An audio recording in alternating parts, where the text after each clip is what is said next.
Hello বন্ধুরা, তোমরা সবাই কেমন আছো? তুমি সবাই ভালো আছো, আমিও ভালো আছি। আর তোমাদেরকে নিয়ে শুরু করছি আমার এই সুন্দর মনোরম ব্লগটা। কখন জানো? এখন বাজে বিকাল 5টা। তো আজকে আমার বলি না, মাঝে মাঝে তোমার মাথায় অসম্ভব একটা কিছু একটা জাগে। তো সেই অসম্ভব জায়গার থেকে আজকে মনে হচ্ছে, ভাবছি অনেক দিন ধরে ভাবছি করবো করবো করবো, কিন্তু সে কাজটা করাই হচ্ছে না। তো এখন হট করে, আর আজকে মানে ডিউটি থেকে এসে আজকে না কোনো মানে মানে শয়তানে ধরা বলে যাকে, মানে আমি সেই ফোন দেখেই যাচ্ছি। তো ফোন দেখে ঘর উঠোন এখন ঝাড় দিয়েছে, দুটো আম খেয়েছে সিঁড়িতে বসে বসে।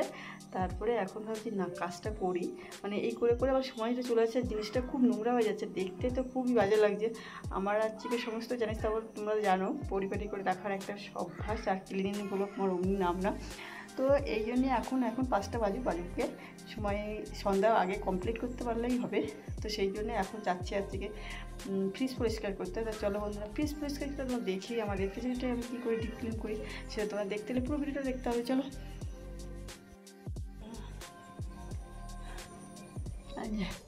তো যাচ্ছি, চলো। তোর ফ্রিজ কোথায় থাকে তোমরা জানো। তো এই যে চলে এলাম, এই ঘর তো অন্ধকার, এই ঘরে তো অন্ধকারই থাকে, কারণ এই ঘরে আমার ফ্রিজটা থাকে, এবারে কেউ থাকে না। তো রান্নাঘরটা এমনি ছোটো, তারপর আবার বাইকটা রাখতে হয়, ওই জন্য আর করি না, ওই জন্য। তো বন্ধুরা চলো এখন আর এসি, আরে দেখো এবারে দেখো শ্যাম্পুটা গুলে নেবো, আর ক্লিনিক প্লাস দিয়ে করবো পরিষ্কার, বুঝতে পারছো? তো বন্ধুরা প্লিজ পুরো ভিডিওটা ওয়াচ করো, ফুল টাইম ওয়াচ করো।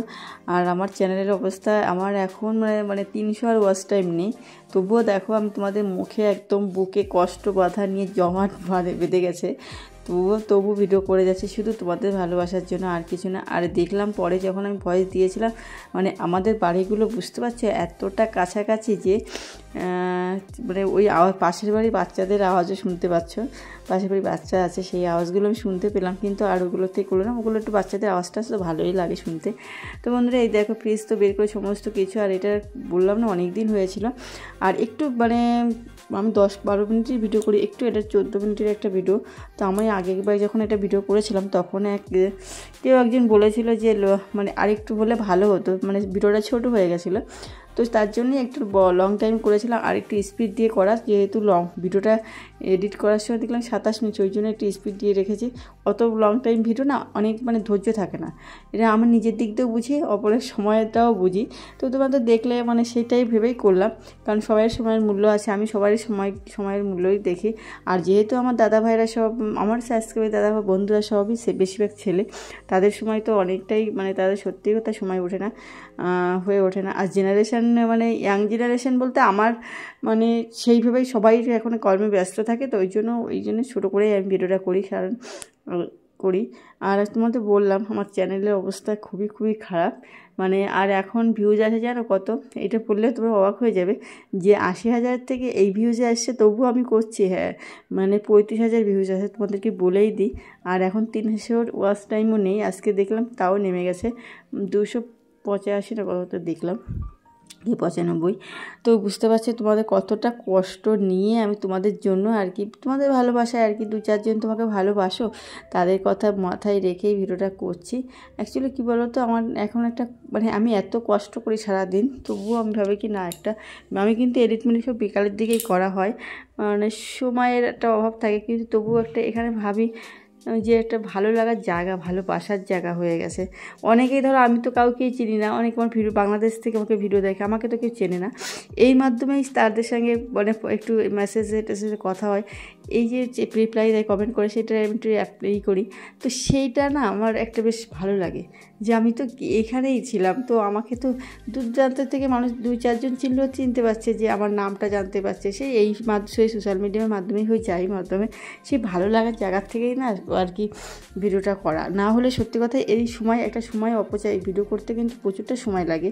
আমি তো সকালবেলায় এতটা নিঃশ্বাস ছাড়া টাইম পাই না, একদম বাস্তব কথা, মানে এতটা সময় লাগে। আর মানে তারপরে দেখো মানে সমস্ত কিছু একা হাতে করে তারপরে বেরোতে হয়, তো প্রচুর এই ভিডিওটা আমি করছি যেন তোমাদের বলেই দিলাম, 5টা সন্ধ্যা, 5টার সময় প্রায়, এখন 5টা সন্ধ্যা হয় না যদিও, তবুও তো বেশিক্ষণ লাগে না, সন্ধ্যা 6টায় 10-15টা হয়তো সন্ধ্যা হয়, তো সেই সময় উঠে মানে করছি। তুমি জানো না আমার একটা কথা, আজকেই ওয়েদারটা খুবই সারা দিন খুব বৃষ্টি হচ্ছে, ওর মধ্যেই গেছিলাম ডিউটিতে। তারপরে এসে আজকে ভেবেছেন, তারপরে এসে জামা কাপড়গুলো আমার মানে পরা জামা কাপড়গুলো পুরো ভিজে গেছে, ওইগুলো আবার কাচে ধোয়া করলাম, করে তারপরে ভাবছিলাম কি বাথরুমটাও বিশাল একটু মানে আমার কাছে খুব নোংরা মনে হচ্ছে, কিন্তু অত নোংরা আমি ওইভাবে রাখি না, তো সেই জন্য মানে ভেবেছিলাম আজকে বিকাল যদি বৃষ্টি না থাকলে রোদ থাকতো আমি আবার ডবল স্নান করতাম, কিন্তু বাথরুমটা পরিষ্কার করতাম, ক্লিন করতাম, কিন্তু সেটা আর হলো না, কারণ ওই যে বৃষ্টির ওয়েদারে একে সারাদিন ভিজেছি।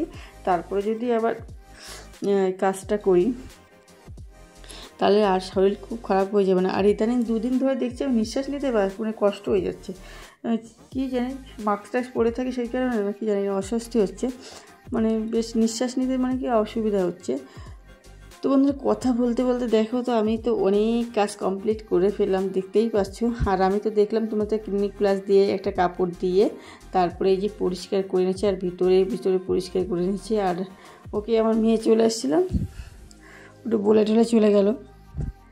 আর এই মানে এইগুলো না খুব নোংরা হয়েছে, মানে কী বলতো এখানে দুধ থাকে, তো দুধের আগে খুব নোংরা মানে দুধ দিয়েই নোংরা হতো, আর এখন মা দেখছি এসেই রাখে ওই কী বলে একটা ক্যানের মতো আছে তার ভিতরে রাখে, তাতে ধাক্কা লাগলে মানে ডোর খোলার সময় আওয়াজ শব্দ হয় না, এটা খুলতে একটা ধাক্কা লাগে, সেই ধাক্কাতে ঘা লেগে দুধ সব পড়ে যেত, তাতেই বেশি নোংরা হতো। আর এইবার নোংরা হয়েছে, এবার জুস খাই, জুস রেখে দিই, সেই জুসগুলো কী হয় মেয়েকে ধরো আনতে বলেছি, আর ও সমস্ত মানে একদিন আনতে বলেছিল আর সমস্ত জুস ও ভিতরে ফেলেছে, সেই জন্য পুরোটা নোংরা হয়ে গেছে। মানে জুস তো বুঝতেই পারছো, আমি 2-1 দিন হয়তো আমার ধাক্কা লাগে আমি সঙ্গে সঙ্গে মুছে ফেলি, ও আমাকে বলেনি আর আমিও খুলে দেখিনি পরে, তো সেই জুসের কারণে পুরো আর কি লাল হয়ে গেছে।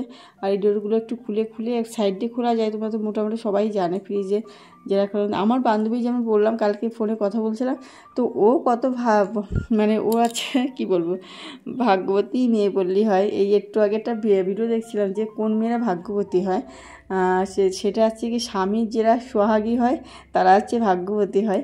আর কথাটা হয়তো বাস্তবও, কিন্তু আমার সে বান্ধবীকে বললাম তুই ফোন অনেকদিন হচ্ছে করছি না, তো ওই করেছিল কালকে এমন করেছিল, তো তখন বিজি ছিল বলে পরে করলো, তো সেইখানে ও বললো যে ওর বর করে মানে ফ্রিজটা কিনে, বলে আমিও সব করি না, আমার সব বর করে।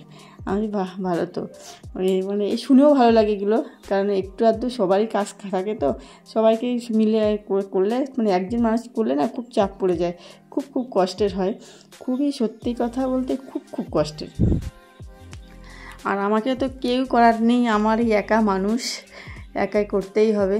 তো ওই জন্যই কালকে বলেছিলাম যে ওই সব আমিও সিঙ্গেল অমনি বলেছিলাম না, প্রতিটা বাড়ি মানে কেউ না কেউ কিছু করে। আমার জীবনে বেশিরভাগ মানে বন্ধুদের বরগুলো খুব ভালো হয়েছে, মানে ওরা সত্যি কথা বউদের এত ভালো, বউ পাগলা মানে ছেলে বলে যাকে সেরকম, মানে ওরা খুব গল্প বলে আমি শুনি, তো আমার তো খুব ভালোই লাগে, খুব ভালো লাগে, কারণ ওই জিনিসটা মানে আমি বাদে প্রায় সব বান্ধবীদেরই ক্ষেত্রে, তো এই জিনিসটা দেখো। আর এইটা আমি সেই ভেজিটেবলস রাখার যে ঘিটা সেটা পুরো আমি আমার কিন্তু দেশি স্টাইলে দেশিভাবে ডিপ ক্লিন করছি আমার রেফ্রিজারেটার, মানে তোমরা দেখতেই থাকো, মানে এইভাবে করলে সত্যি কথা যত ইজি ও সহজ প্রসেসে আমি দেখানোর চেষ্টা করি, যাতে মানে সত্যি কথা যারা প্রথম তারা নতুন কিছু করতে শিখছে, মানে আমি কিন্তু এইসবগুলো আমার বাপের বাড়িতে করেছি, এই ফ্রিজ ট্রিজ পরিষ্কার করতাম মাঝে মধ্যে যখন নোংরা হতো, আমি বিয়ের পরেও করে দিয়েছি। এখন এত চাপ বাপের বাড়ির কাজ, আমি বিয়ের পরে বাপের বাড়ি যে আগে যেমন ওখানে যেমন ঝুলটুল ভাঙার একটা নিয়ম ছিল, মানে শুক্রবার করে ভাঙতাম,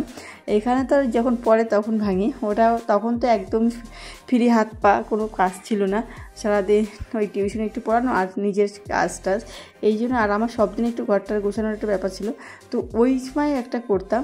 আর মাঝে মাঝে ফ্রিজ ট্রিজগুলো পরিষ্কার করতাম, তখনও শ্যাম্পু দিয়েই করতাম। তা তোমরা শ্যাম্পু দিয়ে, আমি তো শ্যাম্পু দিয়ে করি, তোমরা কী দিয়ে করো অবশ্যই আমারটা কমেন্ট করে জানাবে।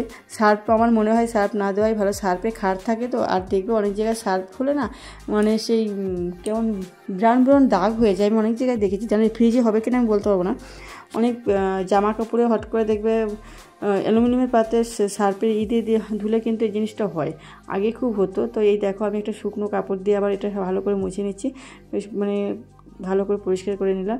এইটাই পড়েছিল সবথেকে বেশি, তো আমি আমার দেশি স্টাইলে করে নিলাম। তোমরা কেমন করে করো অবশ্যই একটা কমেন্ট করে যেমন, আর কারো যদি আমার ভিডিওটা উপকারে লাগে তবে তো খুব ভালোই লাগবে, কেউ যদি শিখতে পারে আমারটা থেকে। যেমন অনেক সময় আসে না, অনেকেই করতে চায় মানে পারে না আর কি, পারে না কোনোদিন করেনি, ধরো নতুন বিয়ে হয়েছে, কিছুই মানে হট করে সে জানে না। হ্যাঁ, সব কিছুই শিখে যাবে, পরিবেশ পরিস্থিতিতে সব শিখিয়ে দেবে, এটা হচ্ছে ব্যাপার। আর সবার জীবনে একরকম হয় না। আর এই দেখো শুকনো কাপড়টা দিয়ে আমি কিন্তু প্রথম মানে গুলে শ্যাম্পুটা গুলে তারপরে একটা কাপড় দিয়ে মুছেছি, তারপর আবার ফ্রেশ জল দিয়ে মুছেছি, তারপরে যে শুকনো কাপড় দিয়ে মুছেছি। আর ফ্রিজটা তো আগেই বন্ধ করে রেখেছিলাম, তোমার সুইচ দেখেই বুঝতে পারছে। তো ভালো করে সাইডে ভালো করে আর কি পরিষ্কার করে নিচ্ছি, না হলে কি বলো তো বড় জল ভিজে থাকলে না ওই দাগ হয়ে যাবে, তো ওই জন্য ভালো করে মুছে নিচ্ছি। আর যেহেতু ফ্রিজ চলছে না ওই জন্য খুব একটা অসুবিধাও হচ্ছে না। আর আমার বরফ সবসময় গলতে আমি গলার সেই বটনটা সবসময় চেপেই রাখি, খুব একটা অসুবিধা আমার হয় না। অনেকে বলে ফ্রিজের নাকি জল যাবে, আমি এত বছর আমার কিন্তু ফ্রিজের এখনও জল জমতেই দেখিনি। কালকেই আমার বান্ধবী বললাম না, কালকে কথা হচ্ছিলো যে পর জল পরিষ্কার করে, ভিতর টিতরগুলো মাঝে মধ্যেই পরিষ্কার করে জল, কিন্তু আমি তখন ওকে বললাম আমার কিন্তু কোনোদিন জল পরিষ্কার করা হয়নি।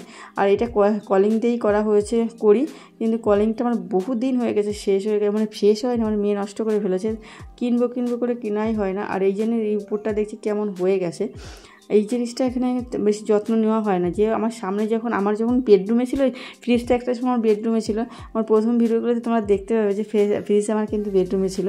তখন আমি তখন সামনে থাকতো, তখন আমি ছটপট করে বুঝে বলতাম। আর এই ঘরে না খুব একটা আশা আমার, ওই ঘর মোছা ঝাড় দেওয়া আর এই কিছু সবজি টুবজি নেওয়ার হলে, মাছ টাছ নেওয়ার হলে তখনই আসি।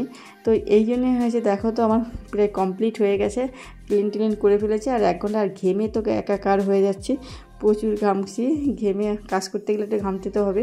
তো এবার আমার সবজিগুলো সব দেখো একদম ঝাঁ চকচক করে নতুন করে দিয়েছি। তো বন্ধুরা এই ভিডিওটা তোমাদের উপকার লাগে অবশ্যই একটা কমেন্ট করে জানাবে যে হ্যাঁ এইভাবেই করি। আর কে কী করো আমাকে অবশ্যই জানাবে। আর যারা তো শিখতে পারলে তো খুব ভালোই হবে, দেখেছো। তাও আমি বলি না মাঝে মাঝে আমি পাগল, এই কারণেই বলি আমি পাগল, মাঝে মাঝে শয়তানে ভূতে ধরে এই কারণে বলি। কারণ সত্যি কখন যে কী করে ফেলবো আমি বুঝতেই পারি না। অ্যাকচুয়ালি একা হলে যা হয়, আমি ভাবছি সময়টা নষ্ট হয়ে যাচ্ছে, যে এখন তাহলে বিকালের দিকে আমি একটু পাশের বাড়ি কাকিমা আছে, কাকিমা কাজ করে, আমি যে একটু বসি, মানে সারাদিন একটু খাটাখাটনি করি, তো বুঝতেই পারছো। তো ওই কাকিমার ধারে যে একটু গল্প টল্প করি, তো ভালোই লাগে। তো এই যে হচ্ছে কি বলি না, ওই জন্য আমি বলি যে মাঝে মাঝে পাগলের মতন কাজ করি, পাগল হয়ে যায়, যে কি করব বুঝতে পারি না। তো ভাবছি সময়টা নষ্ট করব, তো এই জন্যই আজকে এই যে শুরু করলাম কাজটা করা। তারপর এই যে ক্লিন হয়ে গেলো, আর সমস্ত সবজিগুলো যেখানে যা ছিল সেগুলো আবার গুছিয়ে রাখছি। আমি ক্যারি ব্যাগেই রাখি সবজি মোটামুটি, অনেকে কন্টেনারে রাখো, কিন্তু আমি রাখি না। সমস্ত কিছু সুযোগ সুবিধা থাকার ব্যাপার থাকে, তো এই জন্যই আমি বলি যে মাথায় সবসময় একরকম ভূত আমার চাপে, মাঝে মধ্যে ভূত চাপে, যে কখন কী করে বলবো আমি নিজেই জানি না। যেমন ভাবছিলাম আজকেই বাথরুমটা পরিষ্কার করবো, এই দুপুরে আবার শরীরের কথা ভেবে আর করলাম না। তো এই যে গুছিয়ে রাখলাম। তো আমার ক্লিনিং ব্লগটা তোমাদের ডিপ ক্লিন করলাম ফ্রিজটা, তোমাদের কেমন লাগলো অবশ্যই। আমার তো ডেলি ক্লিনিং ব্লগ থাকে, তোমরা তো অনেক জানো। আর এখানে ছিল গুড়, সেই গুড়গুলোকে যে রেখে দিলাম। আর এই যে ডিমের ট্রেটা এখন আর লাগছে না, ডিম অনেকদিন ট্রে ধরে আনা হয়, তো ওই ট্রেই থাকে, আর ওইটা 2-4টে ডিম আর রাখা হয় না, এইভাবে রেখে দিলাম। দেখো এই যে সুন্দর গোছানো পরিপাটি করে রেখে দিয়েছি, নতুন মতন মনে হচ্ছে, কিন্তু উপরের ডোরটা আমার একটু মনের মতন হলো না। আর যে চালিয়ে দিয়েছি, দেখতেই পাচ্ছ। ফ্রিজটা পরিষ্কার, দেশি স্টাইলে ডিপ ক্লিন করে ফেললাম। ফ্রিজটা কেমন হয়েছে অবশ্যই, আমার কাজটা ক্লিন কেমন করলাম অবশ্যই বললাম। আর আমার মতন ভূত চাপে কখন কি করে ফেলবে বুঝে, এই যে এখানে বেজেটাও আমি এখন ক্লিন করে নেব। তো সত্যি কথা আমার মাথায় ভূত চাপে, শয়তান চাপে, ওই জন্যই আমি বলি আমার কখন কি করব আমার নিজেও জানা নেই। তো অ্যাকচুয়ালি ক্লিন করে এটা আমার একটা বাতিকই বলি আমি সবসময় নিজেকে, কারণ এগুলো না করলে আমার ভালো লাগে না, একটু পরিষ্কার করে থাকলে আমার খুব ভালো লাগে। তো আমার ভিডিওটা কেমন লাগলো অবশ্যই কমেন্ট করে জানাবেন।